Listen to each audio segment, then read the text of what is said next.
Hey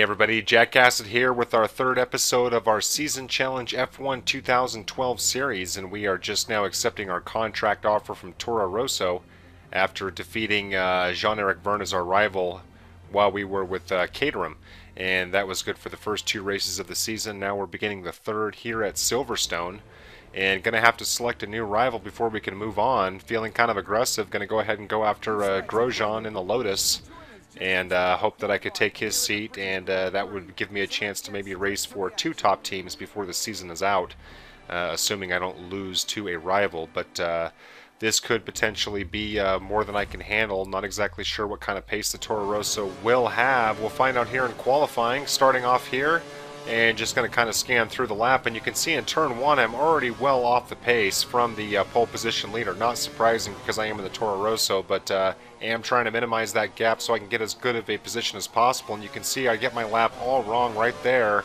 going way too wide at the hairpin. That is a very tricky hairpin, and it cost me dearly all the way back into P18 right in front of my teammate, but at least I was close with my teammate, so I can't feel too bad, I guess. So starting off here at the British Grand Prix, and I have not gotten around to checking out custom setups online, so sticking with the default setup for now. And that's actually a good thing. I want to see what kind of pace I have with the default setup. Might as well get that out of the way when the game is new, and we'll have some time to tinker later on. So you may notice that I'm actually racing with the offset camera view, offset TV pod view rather. And that's unusual for me. I usually race cockpit view. This is actually at the request of a subscriber who wanted to see an entire race using this view, so I thought, why not? So now close contact there with Kovalainen, and now Petrov falls back, and the Caterham's almost costing us dearly there in turns 1 and 2. Now coming up on this hard right, bunched up hairpin here and trying to make up some ground, trailing Kobayashi, and there's Bruno Senna, and now wheel to wheel with Maldonado.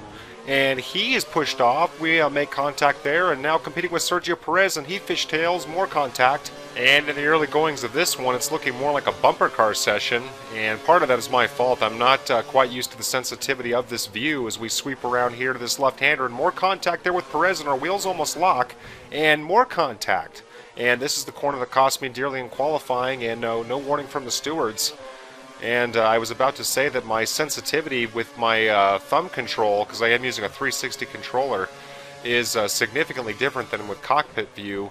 A little more forgiving in my opinion, a little more twitchy here in third person, so I apologize for the messy opening lap here, as now Perez is making a move on the outside and is able to get around, and realizing now that I should not be braking through the start of that sweep at all. Probably can just de-accelerate.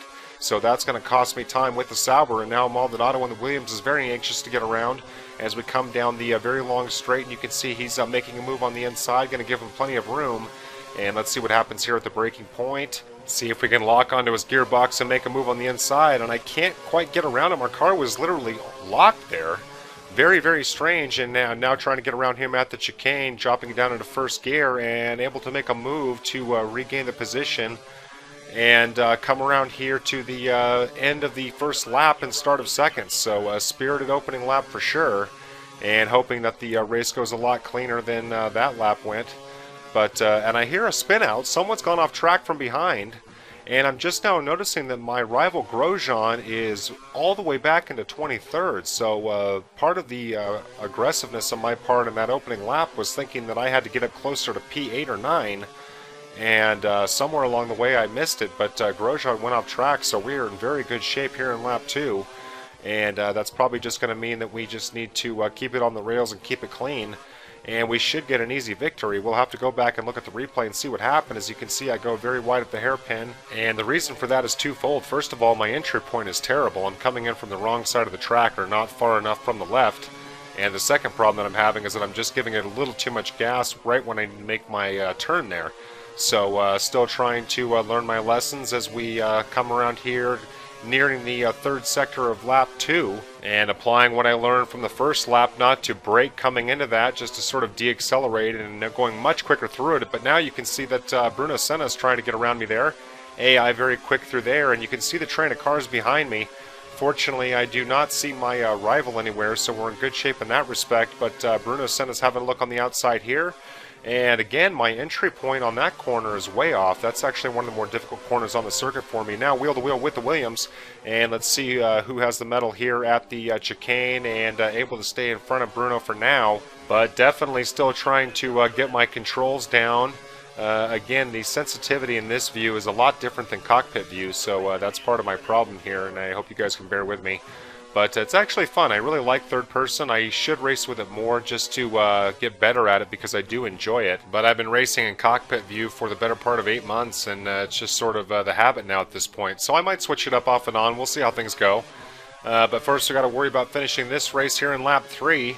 And you can see that the gaps have expanded a little bit. And I've never had a great deal of success at Silverstone. I'm not sure what my problem with it is. Like I'm not handling this corner particularly well as I take out the pylon, no damage to the wing, and again at this hairpin, making things very, very lucrative for Senna behind in the Williams, but he's not able to make a move. And I'm a little surprised by the AI in situations like that. It seems like 2011 might punish you a lot more for mistakes like that. And but this seems a little more forgiving, although I have found that the qualifying times almost seem harder to achieve. And the race seemed to be a little bit easier, but they're definitely very engaging, that's for sure. Very exciting here as we try and stay ahead of the Williams. And coming along this long straight, let's see if Bruno makes a move. And right now, not going to make it happen. And again, that's a little surprising given that this is on hard, which I believe is professional. I'm not exactly sure. When you select hard in the season challenge mode, I'm not sure if the AI is what it's supposed to be. I believe it's set to professional. But you can see here that chicane should normally be able to take that in second gear and drop it into first just to make sure I don't go wide. And now the beginning here at lap 4, as you can see, Alonso sets the fastest lap of the race, and I'm losing time. Still haven't had an exceptionally good lap yet. And generally speaking, when I pick up this game, it takes me probably 7 to 8 laps before I can feel really, really comfortable on a circuit. So right now you can see I'm kind of babysitting everything and just making sure that I don't make any mistakes, even though I'm going a little bit slower than I'd like to. But as you can see by the trail of cars behind, it doesn't seem to be costing me a whole lot in the way of building up a gap. But hey, I'm not going to complain. I feel like I'm stealing one given the fact that based on qualifying, I should be way behind Grosjean. As you can see, I make my worst mistake that I have the entire race here at the hairpin, and that finally does cost me P11 to Bruno Senna in the Williams. So now all of a sudden I'm wide awake, and I want to get aggressive here. And you can see that my pace with Senna is pretty good as we come around here to this sweep. Going to give Bruno room, and he goes a little bit wide off onto the curb. And now wheel to wheel, and Senna comes into me. It doesn't push me off track or anything, but definitely swung into me, and maybe a little bit of revenge for the opening lap. Hard to say, but no harm, no foul. Able to get the position back, but now you can see he is very keen to get around me. And I can see now that Grosjean is about 6 cars back, so not going to be too concerned about keeping Senna behind me if things start to go wrong. A lot more interested in just keeping it on the rails and making sure that I finish ahead of the Lotus. One thing is clear, and that is that I'm not going to get into the points. The P10 car is long gone, and short of a mechanical failure of some kind, there's no way I'll be able to do that. And that's actually something that I have noticed with this game, is I tend to see more problems with the AI cars. More collisions, and I have seen a couple of car failures already, which was a lot more sparse in 2011, so it's nice to see that because that's a lot more realistic. It's sort of unusual for every car to finish a race, and it's nice to see what happens once in a while.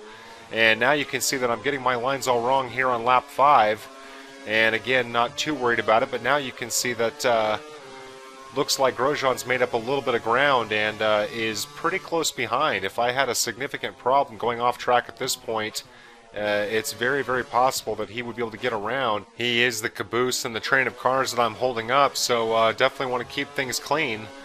So now coming along here, and usually the AI is pretty slow through here. As you can see, the gaps expand, and that's going to help me as we head into the last part of the race. And you can see that I'm starting to lose my focus a little bit, clip the lawn there. And right now, going to go ahead and try and get through these sweeps as quickly as I can, feeling pretty good on them as I go a little bit wide. And just as I think that I've got him down, I start to go off track. And Senna was licking his chops there. And let's see if he finally is able to make a move down here along the straight, and you can see that I'm holding pretty good pace over him. That's rather surprising, and trying to adjust my brakes, you can see I get it all wrong and adjust them to the rear. I was actually meaning to adjust them to the front. Wanted to test what would happen if I went through that corner that I struggle with. I struggle with my braking point there. Wanted to see if I could feel a difference by setting the brakes to front, but it ends up being a moot point as we come around to the finish line, and we are able to get into P11 and able to steal one from Grosjean in the first race of this rivalry. So feeling very, very grateful about that. Let's take a quick look at the finishing results here. And there you can see that my teammate finished in P15. And Grosjean, again, I'm not sure what happened. Going to have to take a look at the replay. Something happened to him in one of the early corners because he was out of the race early on. But I'll take the result, that's for sure. Looking forward to moving on to the next race, which I believe is Montreal. And traditionally I have pretty good success at Montreal, although I did have more problems with it in 2011 than 10. And here you can't actually see it, but Grosjean was forced wide right there. Remember early on, Petrov slowed down all of a sudden, and there must have been some kind of contact there with the Lotus. And of course that was all unbeknownst to me. I was too busy trying to get up about 10 spots or so to have a chance to get ahead of him sometime in the race, and that was never necessary. So hopefully things go a little bit cleaner in Montreal. In the meantime, if you're bored, feel free to check out my channel. I've got a number of F1 2012 videos, as well as F1 2011 and Forza 4. And that should keep you occupied until the next time. So thanks again for watching, everybody, and I'll see you soon.